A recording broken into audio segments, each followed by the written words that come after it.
우리는 신앙생활하면서 늘 기다리라는 말을 자주 듣곤 합니다. 그런데 기다리는 것이 쉬우시던지요. 네, 무언가를 기다리는 것은 늘 어려운 일인 것 같습니다. 무언가 물건을 주문하고 기다리고 또 음식을 주문하고 기다리고 네, 기다린다는 것은 참 어려운 것 같습니다. 또 기도도 마찬가지죠. 기도하면서도 언제쯤 응답될까라는 생각이 자꾸 들곤 합니다. 하나님이 그 기도가 좀 응답이 더뎌질 때마다 하나님이 나를 잊으신 것은 아닐까라는 마음이 또 걱정이 밀려옵니다. 시편 37편은 젊은 시절의 다윗이 아니라 노년의 다윗이 자기 인생을 돌아보면서 쓴 회고록과 같은 시입니다. 젊은 날엔 억울한 일도 많았고 또 악인이 잘 되는 것처럼 보이는 현실 앞에서도 분노가 많았던 다윗이었습니다. 그런데 세월이 흐른 뒤에 오늘 우리에게 이렇게 고백하고 있습니다. 불평하지 말라, 맡기라, 잠잠히 기다려라. 이것은 단순한 신앙적 권면이 아닙니다. 먼저 신앙생활을 해보고 또 주님과 함께 인생의 길을 먼저 걸었던 신앙의 선배가 인생을 돌아보니 다음 세대들에게 주는 다음 이 인생을 살아가는 후대들에게 남기는 신앙의 결론입니다. 수많은 실패와 기다림의 끝에서 하나님의 때가 가장 완전했다는 고백입니다. 한 장로님이 은퇴하실 즈음에 이런 말씀을 하셨습니다. 젊었을 땐 기도하면 하나님이 빨리 응답해 주셔야 한다고 생각했어요. 그런데 이제 보니 하나님은 제가 준비될 때까지 기다리셨더군요 라고 하였습니다. 장로님은 사업이 어려워질 때마다 기도했지만 금방 기도가 응답되지 않았다고 했습니다. 금방 이 문제가 해결되지 않았다고 했습니다. 그 대신 하나님은 장로님의 마음을 다듬으시고 사람과 사업을 대하는 태도를 바꾸게 하셨습니다. 그리고 나중에 돌아보니 그 기다림의 시간 덕분에 더 큰 은혜를 누리셨다라고 고백을 하였습니다. 사랑하는 성도 여러분, 하나님은 응답보다 사람을 먼저 준비시키는 분이십니다.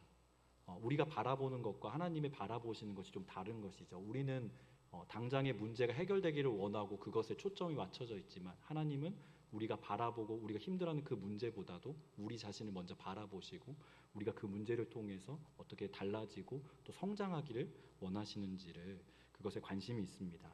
그래서 하나님과 우리의 관심이 좀 다르다 보니 때로는 하나님이 늦게 일하시는 것처럼 보입니다.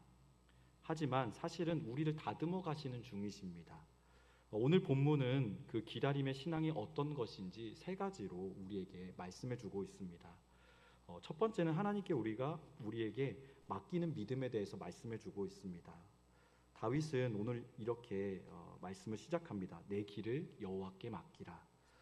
여기서 맡기다라는 이 히브리어 단어는 골이라는 단어가 쓰였습니다. 이 말은 굴리다라는 뜻을 가진 단어입니다. 즉, 내 인생의 짐을 내가 짊어지고 있지 말고 그 인생의 짐을 하나님께 굴려보내라, 밀어내라라는 뜻을 담고 있는 것입니다. 우리는 늘 하나님께 맡긴다고 말은 하지만 실제로는 우리가 움켜쥔 채 놓지 못하고 있는 현실입니다. 기도하면서도 마음속으로는 이렇게 말하곤 합니다. 하나님, 이것은 이렇게 응답해 주셔야 되고요. 이것은 제가 원하는 방식대로 이때에 이렇게 응답해 주셔야 됩니다 라고 하며 기도를 하고 있습니다. 이것이 기도인지 때로는 우리가 자판기를 누르면 그 버튼을 누르면 자판기에 똑같은 물건이 나오는 것처럼 우리가 주문을 하는 것은 아닌지 생각해 보곤 합니다. 진짜 맡긴다는 것은 결과를 내 손에서 완전히 내려놓는 것입니다. 하나님이 원하시는 방법과 때에 맡기는 것입니다. 한 집사님이 운전 연수를 받을 때 옆에 있던 강사님이 그 운전 연수를 하는 집사님에게 이렇게 말하였습니다. 손에 힘을 좀 빼세요. 그렇게 말했습니다. 그랬더니 그 옆에 있던 연수를 받으시는 분이 뭐라고 말했을까요? 손에 힘을 빼면 불안합니다. 차가 엉뚱한 데로 갈 것 같아서 너무나 불안합니다 라고 말을 했습니다. 그랬더니 강사님이 웃으시면서 말했습니다. 이분이 집사님이신 줄 아셨나 봐요. 집사님, 차는 하나님이 몰지 않습니다. 하지만 하나님께 맡긴다는 것은요, 운전대의 방향을 주님께 여쭙는 것입니다 라고 말했습니다. 사랑하는 성도 여러분, 우리의 인생대를 누가 쥐고 있나요? 누가 꽉 쥐고 놓지 않고 있으신가요? 하나님께 맡긴다고는 하지만 우리의 인생대를 꽉 붙들어 놓은 채 하나님 어디로 가야 할까요? 하면서 하나님 좌회전하라고 하는데 나는 계속 직진하고자 이 운전대를 붙들고 있지는 않으신지요.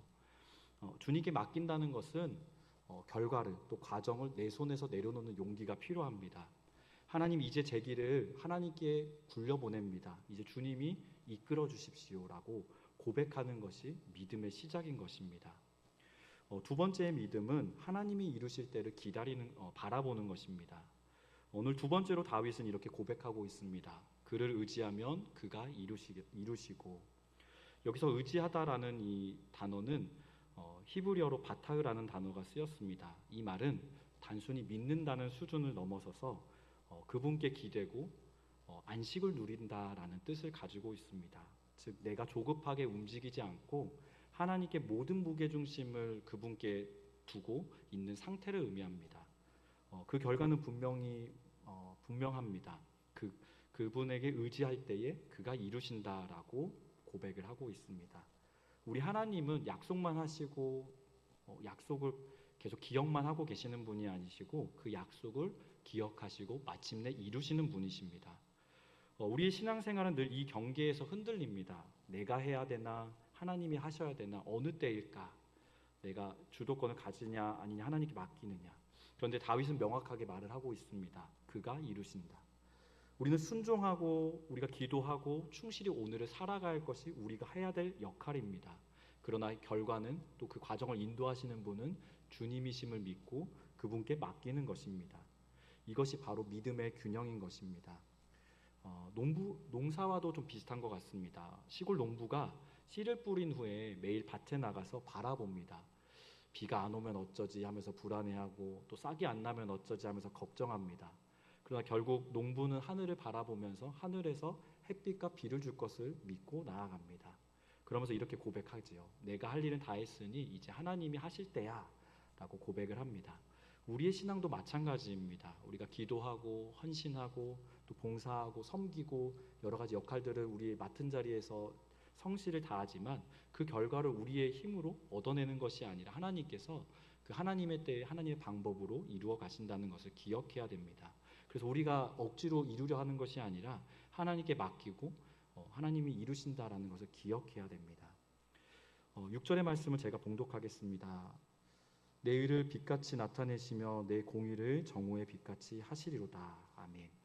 이 말씀은 하나님의 약속입니다. 때로 우리는 억울할 때가 있지요. 열심히 살아도 또 정직하게 일해도 옆에 있는 악한 사람이 더 잘 되는 것처럼 보일 때가 있습니다. 저 사람은 열심히 안 했는 것 같은데 상사에게 칭찬받고 인정받고 승승장구하는 것처럼 느껴질 때가 있습니다. 그런데 오늘 하나님은 우리에게 분명하게 말씀합니다. 잠시만 기다려라. 내가 내 의를 빛처럼 드러내겠다라고요. 여기서 정오의 빛은 해가 이제 중천에 떠 있어서 더 이상 그림자가 없는 완전한 시간을 의미합니다. 때때로 우리 곁에 있는 어둠이 우리를 가두고 우리를 잠식할 것 같아 보이지만 빛이 오게 되면 그 어둠은 사라지게 되어 있습니다. 정오가 되면은 그 해가 바로 우리 머리 위에 비치기 때문에 그림자가 없어지지요. 하나님은 그 완전한 때에 우리의 삶을 밝히 드러내신다고 오늘 말씀합니다. 구약 성경에 보시면 요셉이라는 인물이 등장합니다. 이 요셉은 억울하게 감옥에 갇혔던 인물입니다. 하나님과 동행하셨다라는 표현들이 많이 있지만 그의 인생을 살펴보면 하나님이 침묵하신 것과 같은 시간들이 보입니다. 그런데 하나님께서는 그 감옥에서 요셉의 사람을 배우고 또 섬김을 배우게 하십니다. 그 시간이 만약에 감옥에 갇혀서 그가 그런 인고의 시간들을 보내지 않았다면 요셉이 총리가 되어도 사람을 품지 못했을 것입니다. 어떤 잘못이 있으면 바로 처단하려고 하고 그의 잘잘못을 따지려고 하게 되었을 것입니다. 하나님은 요셉의 인생을 천천히 빚으셨습니다. 그리고 정오의 빛과 같이 하루아침에 그를 애굽의 총리로 세우셨습니다. 사랑하는 성도 여러분, 하나님은 지연을 통해서 우리를 준비시키시고 우리를 다듬어 가십니다. 때로는 보이지 않고 하나님이 멈춰 계신 것 같아도 하나님은 우리 곁에서 우리가 보이지 않는 곳에서 여전히 일하고 계신다는 것을 기억하시기 바랍니다. 세 번째로는 하나님 앞에 잠잠히 기다리는 순종을 우리가 배워야 합니다. 마지막으로 다윗은 이렇게 고백하고 있습니다. 여호와 앞에 잠잠하고 참고 기다리라. 여기서 잠잠하다라는 단어는 다마라는 단어가 쓰였습니다. 이 말은 단순히 조용히 있다라는 뜻이 아닙니다. 스스로를 멈추다, 또 말하지 않고 하나님께 집중하다라는 의미를 담고 있는 단어입니다. 신앙의 가장 깊은 단계는 말하지 않는 신뢰입니다. 기도하면서도 우리가 불평하지 않고 하나님이 일하실 때까지를 묵묵히 바라보는 것이 바로 잠잠함이고, 그것이 바로 그렇게 할 수 있는 자들이 정말 신앙이 깊어져 가는 것입니다. 그런데 우리는 어떠한가요? 답답하게 되면 말이 많아지게 됩니다. 하나님 왜 하면서 하나님께 불평을 쏟아내고, 또 언제까지 우리가 기다려야 됩니까? 라고 하면서 소리가 더 커지곤 합니다. 그런데 때로 하나님은 우리에게 말씀하십니다. 조용히 있어라, 가만히 있어라. 내가 일하고 있으니 너는 그저 묵묵히 나를 바라보라 말씀하십니다. 한 권사님이 계셨습니다. 남편이 교회를 싫어해서 늘 교회를 갔다 오면 이 권사님을 핍박하고 늘 뭔가 그 잘잘못을 이야기하였습니다. 이 권사님은 억울해서 처음에는 이 남편과 늘 싸우고, 또 때로는 남편을 설득해보고자 여러 가지를 노력을 하였습니다. 그런데 아무 소용이 없었습니다. 그래서 어느 날부터는 이제 말을 하기보다는 말을 멈추고 기도하는 것을 택해야겠다라고 생각했습니다. 20여 년이 지난 어느 날 남편이 아침 일찍 깨어서 이 권사님에게 이렇게 고백하였다고 합니다. 여보, 나도 이제 하나님을 믿어야겠어. 그 권사님은 눈물 흘리면서 이렇게 고백하였습니다. 주님, 제 침묵 속에서도 주님은 일하셨군요. 사랑하는 성도 여러분, 잠잠히 기다리는 믿음은 가장 강한 순종입니다. 우리가 때로는 힘들고 어려울 때에 묵묵히 침묵하며 또 주님의 때를 바라보고 또 주님 앞에 기도할 수 있는 우리 모두가 되길 소망합니다. 오늘 말씀을 좀 생각해 보며 또 이 말씀을 우리의 삶의 자리 가운데 적용하길 소망합니다. 세 가지로 이 말씀을 좀 우리 삶에 적용하기 원하는데요. 첫 번째로는 우리가 하나님께 맡기는 연습을 시작하자는 것입니다. 신앙의 성숙은 맡김의 깊이로 측정할 수 있습니다. 우리는 지금 무엇을 붙잡고 계시는지요? 가정의 문제, 자녀의 진로, 또 건강의 문제, 교회의 일, 불확실한 나의 미래를 주님께 온전히 맡기셨는지요? 아니면 내가 주도권을 가지고 움켜쥔 채 하나님 이거 이렇게 응답해 주셔야 됩니다 하면서 내가 원하는 방식을 하나님께 요구하고 있지는 않으신지요? 그런데 하나님께 맡기지 못하면 마음은 늘 불안합니다. 늘 기도하고 있지만 이 내가 원하는 방법대로 응답될 때만을 바라보기 때문에, 그렇게 되지 않으면, 그런 과정이 있지 않으면 불안할 수밖에 없습니다. 그러나 주님께 맡기는 자에게는 평안이 임합니다.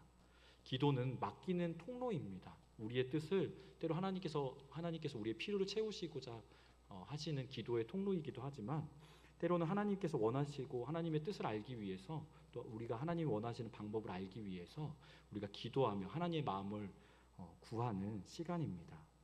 그래서 우리가 기도할 때 하나님은 이제 내게 맡겨라라고 말씀하시는데, 계속해서 우리는 기도가 끝나고 나면 기도가 끝나고 나면 나의 인생의 짐을 무거운 채 들고 교회 밖에 나의 일터로, 가정으로 돌아갑니다.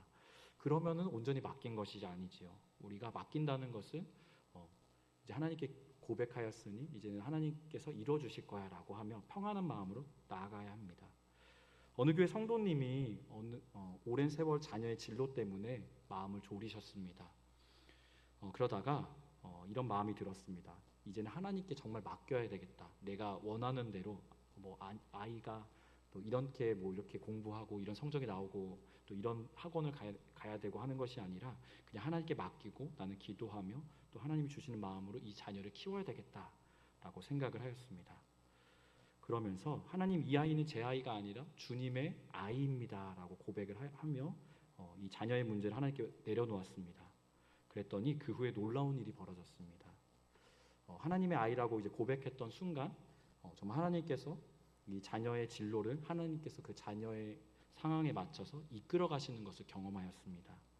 그렇습니다. 하나님께 우리가 맡길 때에 하나님의 역사가 시작됩니다. 우리가 움켜쥔 채로 있으면 아무것도 되지 않습니다. 우리가 계산대에 가서 이 물건을 살 때에도 계산대에 올려놓고 그 계산이 진행되는 과정을 기다리는 것처럼, 우리가 때로는 내려놓고 하나님께 맡길 때에 하나님께서 역사하신다는 것을 기억하는 우리 모두가 되길 원합니다. 두 번째로는 이 기다림의 시간은 하나님의 준비의 시간임을 믿으시기 바랍니다. 우리가 보기에는 멈춘 것 같지만 하나님은 여전히 우리 곁에서 일하고 계십니다. 요셉이 감옥에 있을 때에 하나님은 바로의 꿈을 예비하시며 그의 미래를 준비하셨습니다. 그리고 모세가 미디안 광에서 양을 칠 때에 하나님은 그를 민족의 지도자로 삼고자 다듬어 가셨습니다. 그리고 우리가 지금 겪고 있는 이 기다림의 시간 또한 하나님은 분명히 계획 가운데에 무언가를 준비하고 계십니다. 우리가 조급함에 사로잡히면 준비의 시간을 놓치게 됩니다. 그러나 기다림은 하나님이 준비하는 시간이자 내가 정말 하나님의 백성으로 변화되는 시간임을 기억하시기 바랍니다. 하나님은 우리의 성품을 다듬으시고 인내를 훈련하시며 믿음을 자라게 하십니다. 그래서 성경은 인내는 연단은 소망을 이룬다고 하였습니다. 사랑하는 성도 여러분, 지금 하나님이 아무 일도 안 하시는 것 같아도 그분은 하나님의 때를 향해서 지금 그 하나님의 계획에 따라 그 일들을 진행하고 계십니다. 그것을 묵묵히 바라보고 하나님이 나를 위해서 준비하고 계신다는 것을 기억하며 나아가시기 바랍니다. 세 번째로는 하나님의 때를 믿고 잠잠히 살아가시기 바랍니다. 우리가 잠잠히 산다는 것은 아무것도 안 하는 것이 아니고요. 불안해하지 않고 불평하지 않고 하나님의 때를 신뢰하며 충실히 내 맡겨진 자리에서 살아가는 것입니다. 우리의 조급함이 때로는 하나님의 계획을 망가뜨립니다. 아브라함이 사라의 말을 듣고 하갈에게서 이스마엘을 낳은 것처럼 인간의 조급함은 후회로 이어질 수밖에 없습니다. 그러나 오늘 이 시편 37편을 기록한 다윗은 그 하나님의 때를 기다렸습니다. 사울이 자기를 죽이려 해도 스스로 왕위를 빼앗지 않았던 인물이 바로 다윗입니다. 다윗은 이렇게 고백을 하였습니다. 내가 손을 들어 여호와의 기름 부은 자를 해하지 않겠다. 자신이 사울 왕을 죽일 수 있는 기회가 여러 번 찾아왔지만 그는 이렇게 고백을 하면서 하나님의 때를 기다렸습니다. 결국 하나님은 그 기다림의 사람 다윗을 왕으로 세우셨습니다. 오늘 우리의 신앙은 얼마나 열심히에 주목하기보다 얼마나 더 묵묵히 또 잠잠히 하나님을 바라보는지를 우리가 생각하며 나아가기 원합니다. 하나님이 일하실 때까지 우리의 불안한 마음들을 내려놓으시고 또 오늘 하루를 신실하게 살아가는 것이 믿음입니다. 잠잠히 산다는 것은 우리가 기도하면서도 조급하지 않는 태도입니다. 일하면서도 앞서지 않는 것이 바로 잠잠히 행하는 것입니다. 하나님은 이런 믿음의 사람을 높여 쓰십니다. 사랑하는 성도 여러분, 하나님은 우리의 시간표대로 일하시는 분이 아닙니다. 하나님은 그 하나님의 완전한 때에 완전한 계획과 그 방법을 가지고 일하시는 분입니다. 지금 우리가 서 있는 그 자리가 멈춘 자리가 아니라 하나님의 손 안에 붙들려 있고 하나님께서 하나님의 손에 그 과정 가운데 있음을 믿으시기 바랍니다. 기도의 응답이 더디다고 낙심하지 마십시오. 하나님은 하나님의 백성을 잊지 않으시고 그 계획들을 또 그 일들을 이루어 가십니다. 우리의 역할은 그저 하나님을 바라보며 기다림 속에서 머무는 것입니다. 그럴 때에 그 자리에서 신실하게 또 잠잠히 주님께 기도하면서 우리의 하루를 맡기는 것입니다. 그럴 때 하나님은 반드시 주님의 때에 주님의 뜻을 이루실 것입니다. 오늘 이 밤 가운데 이렇게 함께 기도하면 좋겠습니다. 주님, 제가 서두르지 않겠습니다. 주님의 때를 기다릴 줄 아는 믿음을 저에게 주시옵소서. 오늘 하루 또 오늘의 무거운 짐들을 내가 주님께 맡기고 또 의지하고 잠잠히 기다리는 다윗과 같은 인물이 되게 하옵소서. 이렇게 기도할 수 있기 원합니다. 하나님은 그 믿음을 결코 헛되이 하지 않으실 것입니다. 때가 되면 하나님께서는 그 계획대로 이루심의 은혜를 우리에게 베풀어 주실 것입니다. 오늘 이 말씀 기억하시며 오늘 우리의 삶의 자리 가운데 어렵고 힘든 일이 더디게 이루어질 때 주님을 바라보며 주님의 때를 기다리는 저와 여러분 되기 원합니다.